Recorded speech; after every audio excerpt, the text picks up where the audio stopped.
भारतीय त्योहार में अक्षय तृतीया का खास महत्व है। इस दिन को बेहद शुभ माना जाता है। इस साल बैसाख मास के शुक्ल पक्ष की अक्षय तृतीया आ सकता है। अक्षय तृतीया का पर्व मुख्य रूप से सौभाग्य के लिए जाना जाता है। इस दिन का महत्व सुंदर और सफलतम वैवाहिक जीवन के लिए सबसे अधिक माना जाता है। आइए जानते हैं कि आखिर क्यों अक्षय तृतीया को मनाया जाता है और इस तिथि को ऐसा क्या है कि इस दिन हर किए गए काम में शुभ फल मिलता है। अक्षय तृतीया के दिन ही भगवान परशुराम का जन्म हुआ था। माँ अन्नपूर्णा के जन्म की भी मान्यता है। अक्षय तृतीया के दिन माँ गंगा का अवतरण हुआ था। द्रौपदी के चीरहरण से कृष्ण ने अक्षय तृतीया के दिन ही बचाया था। कुबेर को आज के दिन खजाना मिला था। सत्ययुग और त्रेता युग का आरंभ भी आज के दिन से हुआ था। कृष्ण और सुदामा का मिलन भी अक्षय तृतीया पर हुआ था। ब्रह्मा जी के पुत्र अक्षय कुमार का अवतरण भी इसी दिन हुआ था। आज के दिन ही बद्री नारायण के कपाट भी खुलते हैं।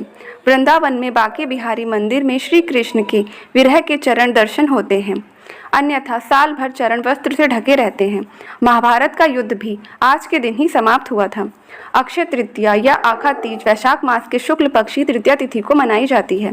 अक्षय अर्थात जिसका कभी क्षय नहीं होता माना जाता है। इस दिन जो भी पुण्य अर्जित किए जाते हैं उनका कभी क्षय नहीं होता। यही वजह है कि ज्यादातर शुभ कार्य का आरंभ इसी दिन से होता है। हिंदू धर्म की मान्यताओं के अनुसार इस दिन हर तरह के शुभ कार्य संपन्न किए जा सकते हैं और उनका शुभ फल प्राप्त होता है। वैसे तो हर माह में आने वाली शुक्ल पक्ष की तृतीया शुभ होती है, लेकिन वैशाख मास की तृतीया स्वयं सिद्ध मुहूर्त मानी गई है।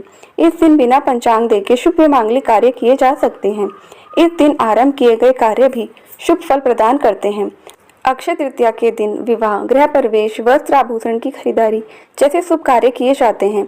इस दिन पितरों का किया गया तर्पण और पिंडदान अथवा अपने सामर्थ्य के अनुसार किसी भी तरह का दान अक्षय फल प्रदान करता है।